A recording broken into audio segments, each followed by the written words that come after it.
সোমা টিচারকে ফোন করে বলল যে ম্যাম আমার কিন্তু পেপারটা রেডি হয়ে গেছে। তো ম্যাডাম বললেন বাহ খুব ভালো কথা। বলছে হ্যাঁ আপনি এলে আপনাকে একবার চেক করিয়ে নেব। বলছে বেশ, কিন্তু তুমি এত তাড়াতাড়ি তোমার পেপার রেডি করলে কি করে?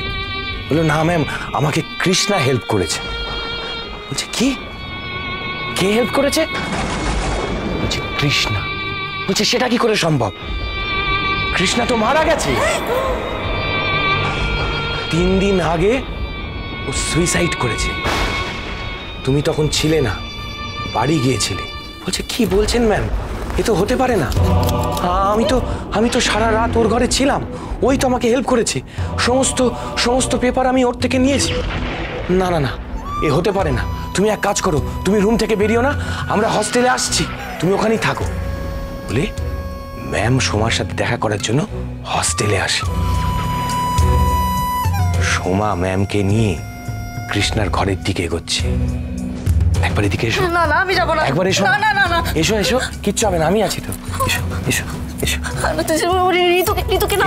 আচ্ছা ঋতু এসো, দুজনে এসো এসো এসো এসো। কি হয়েছে জানো?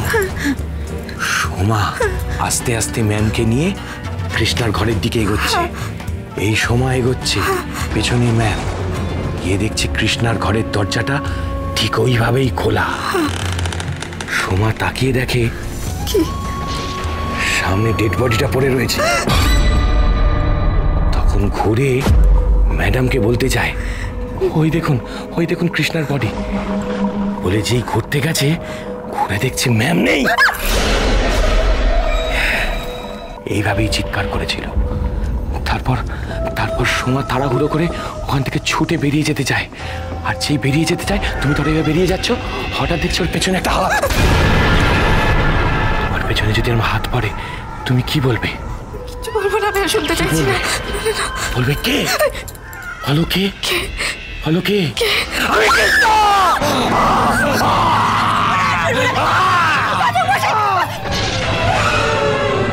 পাচক মশাই কোথায় গেলেন? পাচক মশাই এখানেই ছিলেন।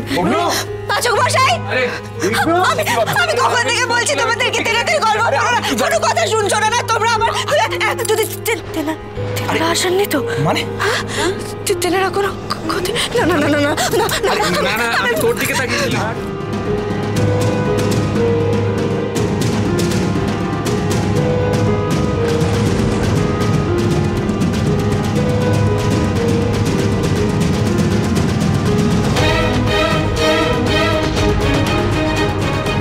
পাচক মশাই।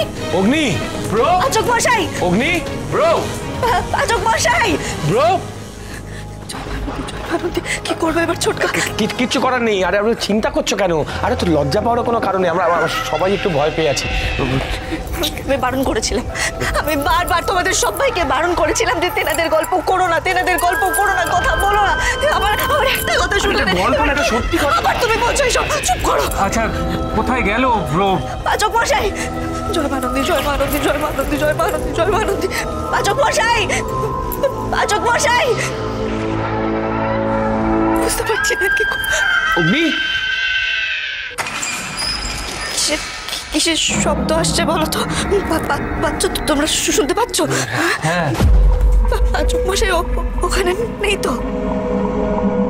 ওখানেই আছে নাকি?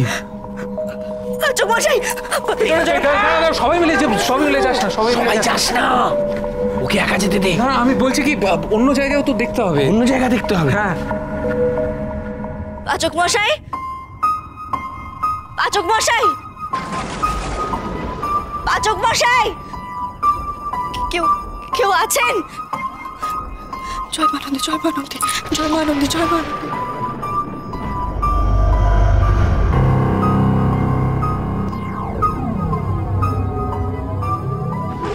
পাচক মশাই, আপনি আছেন এখানে? আমার বুঝে মুখ চুপে করে অসম্ভব শুনে দেন। আমি আমাদের গাড়ি খালির কারা বানাতে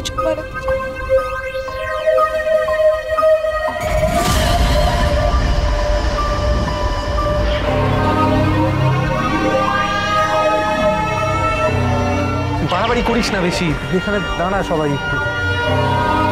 এই তো। আর নুপুর গাড়ির জানলাগুলো বন্ধ করে দাও, দরজা জানলা সব বন্ধ করে দাও, বন্ধ করে দাও। আচ্ছা ঠিক আছে।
কথা কথা এই কথা কি বোকা মেয়ে, আমি তো ভয় দেখাচ্ছিলাম, তুই অজ্ঞান হয়ে গেলি।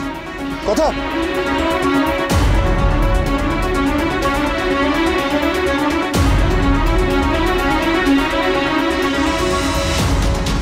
কথা কি হলো? কি রে? ও বাবা, এই তো স্ট্যাচু খেলতে আরে চুপ কর, অজ্ঞান হয়ে গেছো। অজ্ঞান? আচ্ছা মশাই,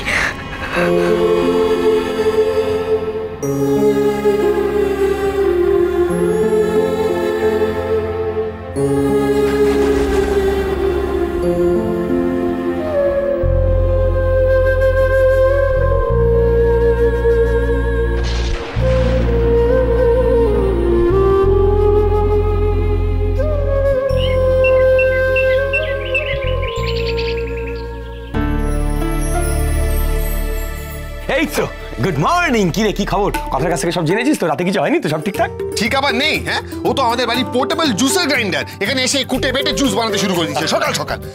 যে সকালে উঠে একটু গরম স্ট্রং একটা কফি খাবো তা না, এখানেও নাকি হেলথ ড্রিঙ্ক খেতে হবে আমাকে। কেন মাথাটা গরম হয় বুঝতে পারছিস এবার? বেশ হয়েছে, হ্যাঁ? বেশ হয়েছে, ঠিক হয়েছে। শোন, আমি যদি তোর জায়গায় থাকতাম না, আমি কি করতাম জানিস তো? আমি ঠিক কথা আদায় করে নিতাম যে না দেখো এইসব কিন্তু আমাকে খাওয়ানো যাবে না। আর তুই কি করলি? কিছু করতে পারলি? বেশি রাগ দেখালি, ধমকালি, চমকালি, কিন্তু আসল কাজের কাজটা করতে পারলি না। কি বললি? আমাকে কিন্তু বুকে জল দিবি না, আমাকে কিন্তু এটা ওটা খাওয়াবি না। এইসব করে কি হলো? শেষ রক্ষা তো হলো না, উল্টে কি হলো? হ্যাঁ, স্ট্যাচুয়ে জড়িয়ে ধরলি। এ না, সরি, জড়িয়ে ধরে স্ট্যাচু হলি তুই কিন্তু আচ্ছা কেন এইসব কথা বলছিস? কি জুস? কি হয়েছে? আরে জুস মানে জানিস না, এখন জুস ফুস তো খেতেই হবে। হ্যাঁ সত্যি ভাই, দেবে কিসের জুস খাচ্ছিস আজকে? বদ্রিখালির বয়রা। এই কি বাজে বকাটা বন্ধ করবি? চুপ কর না একটু প্লিজ। হাসছিস তুই হাসছিস, তোর দুজনে হাসছিস। কিসের তো হাসি রে? তোর ব্যাটে কিসের তো হাসি? না ও তো হাসবেই, ওর তো এখন দিলমে গার্ডেন বাবা, খুব ব্যাপার হয়েছে। হ্যাঁ, খুব বার বেড়েছে। ওই পিছিয়া যতদিন ওই ডালের কাটা তোর পিঠে ভাঙছে, তোর হাসি কমবে না। বুঝতে পেরেছি, হাসিটা দেখি। এই তো এসে গেছে। পালিয়ে যাচ্ছেন কেন? কে? দাঁড়ান, নিন, কি এটা? নে না। ধরুন, খান। কাকা খা। ছোটকা ধরুন। এটা আক্কি রে। অঙ্কিতা নয়, তুমি এদিকে এসো, এটা তোমার। আরে বাবা, এটা হলো বয়রার রস। এর না অনেক গুণ রয়েছে। সারাদিন আমরা যা ছাইপাশ খাবো, পেট ভালো রাখবে। আমার পেট তো খুব ভালো, আরো ভালো করবে। আমার পেট দারুণ। কিন্তু মানে আমি খাবো? খাও। আমি তো খাবো, হ্যাঁ আমি খাবো, আমার খেতে কোনো অসুবিধা নেই। আমি কিন্তু খা না। না, অঙ্কিতা আর প্রত্যয়তার জন্য আমি বানিয়ে রেখেছি, আমি নিয়ে আসি। দাঁড়াও। কথা বলছি যে আমরা ঘুরতে যাবো না? দেরি হয়ে যাচ্ছে তো। আমি এসে খাবো। ওরা সত্যি তো, ওই মন্দির ছাড়াও তো এখানে অনেক কিছু দেখার আছে, তাই না? হ্যাঁ রে, অনেক কিছু দেখার আছে এখানে। বদ্রিখালির বয়রা দেখার আছে, পিপুল দেখার আছে, তারপরে সপ্তসুন্দরী দেখার আছে, শঙ্খপুষ্পী শঙ্খপুষ্পী দেখার আছে। দেখবি শুধু দেখার নয়, এরা কিন্তু যাওয়ার সময় গাড়িতে বসে আমাদের সিটে বসে আমাদের সঙ্গে যাবে। তোরা দুজন ডিগিতে বসিস তখন। গাছের দিন নিয়ে এরকম মজা করবে না, ওদের কষ্ট হয় না। সত্যি সবাইকে সুপ্রভাত। Good morning. রাতে ঘুম হয়েছিল তো ঠিকঠাক? হ্যাঁ, খুব ভালো ঘুম হয়েছে। ভালোবাসার